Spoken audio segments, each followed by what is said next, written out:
Eastern. What you say and how you say it, well, it could get you into a little trouble. But are these cases even fair? Look at the first one.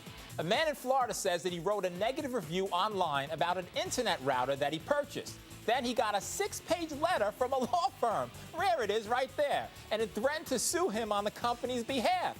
It made several claims, including Behave Mike Brooks, and some positive reviews about the product could be fake. So now he's accused of an illegal campaign to damage, discredit, defame, and libel the company. And since Mike Brooks has been in my ear saying, lawyers, taking it out on John Phillips, and you too, Lonnie Coombs, what do you think about this? Are you kidding me? I think there's a problem here. First Amendment rights. Doesn't he have the right to say what he wants to say about something in a public forum?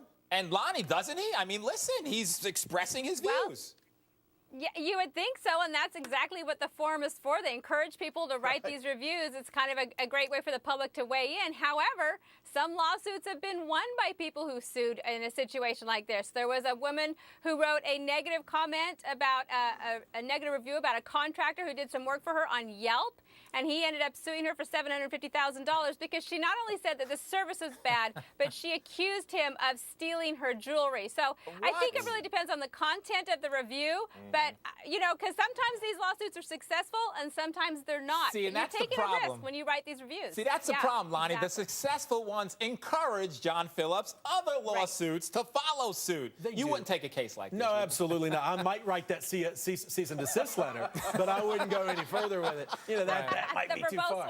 See, that's a great admission John makes. He says, I'd write the cease and desist letter, but I wouldn't sue thereafter. Right. I want to get through another one, all right? How about this case? A judge told the dad, you'll love this, that he can no longer email his children in all capital letters. Well, that's because it seems like he's shouting at them when he does so. The father is in a custody dispute in the UK, and he's fighting to see his kids. But the judge says that his use of capital letters is insensitive, and he needs to make his messages more child-friendly. All right, Lonnie, talk to me about this. Come on. I think this Judge is crazy. Coombs. Look, there's so many. Yeah, there are so many other issues in family court that should be more important. Apparently, there's been, you know, turmoil in this relationship for a long time. But capital letters in an email, I think the kids can handle that.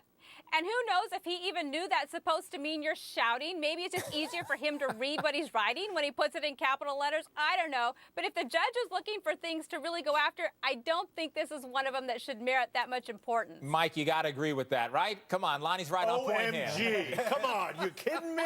Joey, I want to screen my answer, but I'm a little sensitive to the people in the control room. That was great, right? They're used to me. Goodness, yeah, that's true. And look, the reality is we want to be sensitive, of course. You know, we want to treat our children properly and right. But, I mean, John, this goes a little too far. It does go a little too far. You know, judges are trying to be reasonable and find methods to regulate, but this is a little crazy. Yes, indeed. I think that's all something that the Dream Team and I agree upon. All right.